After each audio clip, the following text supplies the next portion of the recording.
Sir अस्सलाम वालेकुम sir. वालेकुम। सैचुल साहब ये बताएं कि हमारे पास एक प्लान है जो ओवरसीज़ पाकिस्तानियों के लिए इंश्योरेंस से रिलेटेड कुछ बातें, ये तो थोड़ा सा गाइडलाइन दें दोस्तों को। अच्छा, उसमें ये है कि जो भी लोग बाहर जाते हैं, अब्रॉड जाते हैं, ज़ाहिर बात है कि वो कमाने के लिए जाते हैं और थोड़ी ऊंची आवाज़ में। अपने बच्चों के फ्यूचर को सिक्योर करने के लिए जाते हैं।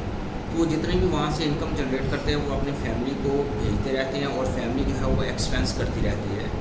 तो जब वो 10-15 साल 20 साल लगा के वापस पाकिस्तान आते हैं तो वहाँ पे वापस आकर उनके पास कोई ऐसा बैकअप नहीं होता या कोई ऐसा बिजनेस नहीं होता कि यहाँ पे आकर वो सर्वाइव कर सकें। तो उसके लिए हमारे पास ऑफ़र है कि वो जितना वहाँ पे मंथली अपना इनकम जनरेट करें तो उसका सिर्फ 10% वो ईएफओ के साथ इन्वेस्टमेंट करते हैं। जैसे ही गवर्नमेंट एक एम्प्लॉई होता है तो उसका जीबी फंड डिडक्ट होता रहता है। तो वो 10-12 साल के बाद वो एलिजिबल हो जाता है कि उसको पेंशन और ग्रेजुटी मिलना शुरू हो जाती है। बिल्कुल ठीक है। तो ऐसे ही है कि वो गवर्नमेंट एम्प्लॉई जो ओवरसीज़ एम्प्लॉइज़ हैं उनके लिए भी ऐसा ही बेनिफिट है कि जब वो पाकिस्तान वापस आएँ तो उनके पास एक बैकअप जो है वो बना पड़ा हो, चाहे वो अपने बच्चों की हायर एजुकेशन के लिए इस्तेमाल कर लें, चाहे उनकी वेडिंग्स के लिए इस्तेमाल कर लें, या पाकिस्तान में आके वो ज़्यादा नहीं करें तो जब वो 50 प्लस में चले जाएँ तो कम से कम आके पेंशन का उसके पास एक बैकअप हो जाए कि वो आके उसके ऊपर एक पेंशन जो है वो अप्लाई कर सकें। 90% वो अपनी फैमिली के ऊपर एक्सपेंस करें और 10% जो है वो ईएफओ के साथ इन्वेस्ट करें। इससे एक लमसम जो है वो फंड जनरेट हो जाएगा।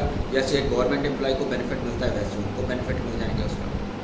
अच्छा ये बताएं जो सबके मतलब उनका कोई इंश्योरेंस का एक थोड़ा सा बताएं कि क्या क्या उनको हाँ बेनिफिट। जी, इंश्योरेंस का ये है कि जितनी देर वो वहाँ पे रहते हैं, खुदा न खास्ता जो भी एम्प्लॉइज़ होते हैं वो ऑलरेडी इंश्योर्ड होते हैं, कंपनीज़ की तरफ से इंश्योर्ड होते हैं। लेकिन उनकी फैमिली को उसका सिर्फ जो है वो लमसम अमाउंट तो मिल जाती है, लेकिन उनका फैमिली का जो इनकम बेनिफिट होता है वो किचन एक्सपेंस नहीं रन कर रहा होता, या जितना वहाँ पे खुदा न खास्ता अल्लाह ना करे कि जो ओवरसीज़ एम्प्लॉइज़ हैं वहाँ पे उनके साथ कुछ ऐसा मिसहैप हो जाता है कि सिकनेस आ जाती है या कोई एक्सीडेंट हो जाता है जिसकी वजह से वो काम करने के काबिल नहीं रहते। और जब तक वो काम करने के काबिल नहीं रहते डेफिनेटली इनकी इनकम ख़त्म हो जाती है। तो ईएफओ उनको एक अपॉर्चुनिटी देती है कि खुदा न खास्ता किसी भी एक्सीडेंट की वजह से या सिकनेस की वजह से वो काम करने के अगर काबिल नहीं रहते तो उनकी इनकम जो है वो कंटिन्यू रहती है कि पीएफ जो है वो उनकी इंस्टॉलमेंट जमा करवाना शुरू कर देती है और उनको पर मंथ जो है वो उनको एक्सपेंस देना शुरू कर देती है ताकि उसका घर का जो है वो किचन भी उसका रन करता है। अच्छा सर, कुछ लोग मतलब कि किसी कंपनी में एम्प्लॉय नहीं होते, बाज़ लोग होते हैं किसी कफील के थ्रू होते हैं या प्राइवेट या आज़ाद निज़ा पे जाते हैं, उनके लिए एक थोड़ा सा तो उनके लिए ये है कि खुदा न खास्ता अल्लाह न करे वो तो अकाउंट के नेचर पे डिपेंड करता है कि वो कितनी इन्वेस्टमेंट करना चाह रहे हैं। ठीक है, उसके हिसाब से उसका जो है उसको सिक्योर कर दिया जाता है कि खुदा न खास्ता अल्लाह न करे कोई क्रिटिकल इलनेस हो जाती है या बीमारी हो जाती है तो उस सूरत में ईएफओ जो है वो 1.5 मिलियन तक 15 लाख रुपये तक जो मेडिकल की फैसिलिटी पे करती है। अगर वो अपनी इनकम का जो है वो 10% जो है वो हमारे साथ इन्वेस्ट करते हैं तो वो 1 मिलियन से लेकर जो है वो 10 मिलियन तक हम उसको डिसेबिलिटी, खुदा न खास्ता कोई मजदूरी हो जाती है तो डिसेबिलिटी की सूरत में हम उसको पे कर देंगे। ठीक है, अल्लाह न करे खुदा न खास्ता एक्सीडेंट की वजह से डेथ हो जाती है तो 1.5 मिलियन तक जो है वो हम उसको 15 मिलियन तक 15 मिलियन तक इन केस एक्सीडेंट की वजह से डेथ हो जाती है तो 15 मिलियन तक जो है 1.5 करोड़ तक हम उसको प्रोटेक्शन प्रोवाइड कर देते हैं उसकी फैमिली। डिसीज़ का जो है मैंने बताया कि 15 लाख तक जो है वो हम 5 लाख से लेकर 15 लाख तक हम उसको डिसीज़ कवर देते हैं। अच्छा कौन कौन सी बीमारियों को हम कवर करते हैं? इसमें ज़्यादा ही ऐसे आ जाता है कि हार्ट अटैक है, पैरालाइज है, किडनी ट्रांसप्लांटेशन है, बिनाइन ब्रेन ट्यूमर है, कोमा है, मेजर हेड ट्रॉमा है, लॉस ऑफ लंग्स है, लॉस ऑफ स्पीच है, बिनाइन ब्रेन ट्यूमर है। ठीक है, ज़्यादा जो है वो इससे हार्ट से रिलेटेड है, जैसे जो है ईको वगैरह होती है या बाईपास सर्जरी है, आर्टरी कोरोनरी सर्जरी है। तो इस तरह की जो है वो 20 किस्म की क्रिटिकल इलनेस हैं, उनमें से कोई भी अगर हो जाती है तो ईएफओ जो 15 लाख रुपये तक उसको मेडिकल कवर प्रोवाइड करती है। अच्छा, आप अपना एक्सपीरियंस बताएं जो आपने एक बंदे को सिक्योरिटी प्लान दिया। हाँ जी, क्या मतलब? वो ये था कि बंदे की जो एज है वो 60 साल उसकी बंदे की एज थी और वो उसका किडनी जो है वो फेलियर थे उसके। ठीक है, और उसके डिलाइसिस वगैरह हो रहे थे तो वो जस्ट इंश्योरेंस चाह रहा था कि खुदा न खास्ता मेरे साथ कुछ हो जाए तो मेरी पीछे बीवी है और मेरा एक बेटा है तो उसको जो है वो प्रोटेक्शन मिल जाए। तो उसने एक ही जो है वो किस्त पे की थी 1,46,000 की। ठीक है, और 46 डेज़ आफ्टर 46 डेज़ जो है उसका 46 दिन के बाद उसकी जो है वो डेथ हो गई। अच्छा, तो उसको जो है वो 75,000 पर मंथ जो अगले 3 साल तक पे होगा, यानी 27 लाख रुपये जो है वो कंपनी उसको पे करेगी। वो बंदा करता क्या था? बंदा बिजनेसमैन था, ठीक है, और जो डेथ हुई उसकी वो हार्ट अटैक की वजह से हुई। अच्छा, वैसे वो 40 दिन के बाद उसकी डेथ हुई। वो यानी कि बीमार पहले से था? नहीं, बीमार इतना नहीं था, हाँ, तो उसका जो है वो डिलाइसिस वगैरह हो रहे थे, लेकिन जो उसकी डेथ हुई वो हार्ट अटैक की वजह से हुई। वो चाह रहा था कि मेरी फैमिली की सिक्योरिटी हो, मेरी फैमिली को सिक्योरिटी। यानी उसका मकसद जो था वो पूरा हो गया।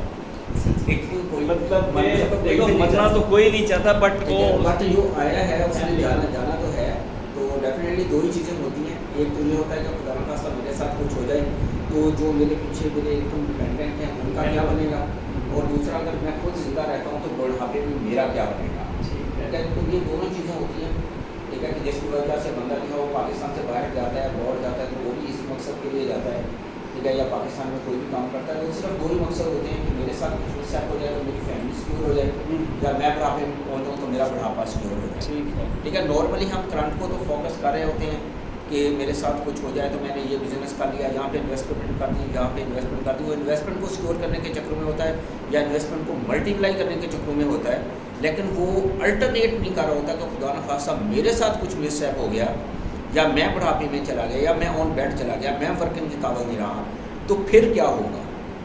इस चीज़ को हम हमेशा जो है वो अपने जो भी प्लान करते हैं, 5 साल का, 10 साल का, 20 साल का प्लान करते हैं, लेकिन कभी हमने इसमें ये नहीं रखा। लाइफ को अगर हम गौर करें 3 पोर्शन करते हैं, एल, IF और E। If, life, if and. अगर ज़िंदगी ख़त्म हो गई तो क्या होगा। सही।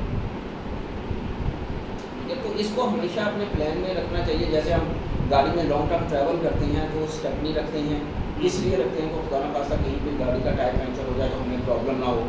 घर में हम यूपीएस रखते हैं, या जनरेटर रखते हैं, या सोलर इस्तेमाल करते हैं, तो वो किस लिए करते हैं कि अगर लाइट नहीं होगी तो उसका अल्टरनेट हमारे पास हो। जी। तो हर चीज़ का हमने अल्टरनेट रखा है, लेकिन जो हम पैसा जनरेट कर रहे हैं अपनी फैमिली के लिए, अपने लिए और अपनी फैमिली के लिए जो पैसा जनरेट करें, उसका हमने कभी अल्टरनेट नहीं रखा। तो खुदा न खास्ता किसी डिसीज़ की वजह से, डिसेबिलिटी की वजह से, या ड्यू टू एनी एक्सीडेंट किसी भी वजह से, या खुदा न खास्ता अल्लाह ने कभी मिसहैप हो गया, तो वो जो मेरे ज़रिए इनकम मेरे घर जा रही है वो कैसे जनरेट होगी, वो कैसे जाएगी, और मेरी फैमिली का फ्यूचर क्या है। ठीक है डॉक्टर साहब, थैंक यू, आपसे ये बात करके अच्छा लगा, और आपने सही रहनुमाई फरमाई, खासकर ओवरसीज़ पाकिस्तानियों के लिए। ओवरसीज़ पाकिस्तानियों के लिए उसमें और बहुत सारे बेनिफिट्स हैं कि जैसे वो ट्रैवल करते हैं तो इंटरनेशनल ट्रैवल में डिस्काउंट है, टिकट में डिस्काउंट है, उसके बाद ट्रैवल इंश्योरेंस में डिस्काउंट है। अगर एयरपोर्ट पर जाते हैं तो एयरपोर्ट पर जो CIP लोन इस्तेमाल कर सकते हैं वो फ्री ऑफ कॉस्ट है, ठीक है, एग्जैक्ट मेडिकल चेकअप करवा सकते हैं। लैब्स के ऊपर जो है उनको डिस्काउंट मिलता है, किसी 5 स्टार होटल में स्टे करते हैं तो वहाँ पे उसको डिस्काउंट मिलता है, ठीक है। तो वो बहुत सारे बेनिफिट्स हैं जिनसे जो है वो फ़ायदा उठा सकते हैं। अगर खुदा न खास्ता लाहौर है, मुल्तान है, कराची है, अगर वहाँ से ट्रैवल कर रहे हैं और खुदा न खास्ता 4-5 घंटे फ्लाइट लेट हो जाती है तो उनको बहुत ज़्यादा प्रॉब्लम होती है, ठीक है। तो इसमें ये है कि अगर वहाँ पे उन्होंने हमारे प्राइमस क्लाइंट हैं तो वहाँ पे वो CIP लोन इस्तेमाल कर सकते हैं, तो उनको किसी किस्म की जो है कोई प्रॉब्लम नहीं होगी, कोई परेशानी नहीं होगी। ठीक है, थैंक यू। यहाँ का जो है ना व्लॉग ख़त्म करते हैं, और दोस्तों हमारे इस चैनल को सब्सक्राइब भी करें और बेल आइकन को भी दबा दें, और इंशाल्लाह फर्दर जो अच्छी वीडियोस हैं इंश्योरेंस टॉपिक पे ओवरसीज़ पाकिस्तानियों के लिए, और डिफरेंट पर्सन जो भी मतलब अर्निंग हैंड हैं उनके लिए इंशाल्लाह नए जो है टॉपिक आते रहेंगे। इंशाल्लाह आप देखें, आपको फ़ायदा होगा। थैंक यू, अल्लाह हाफिज़।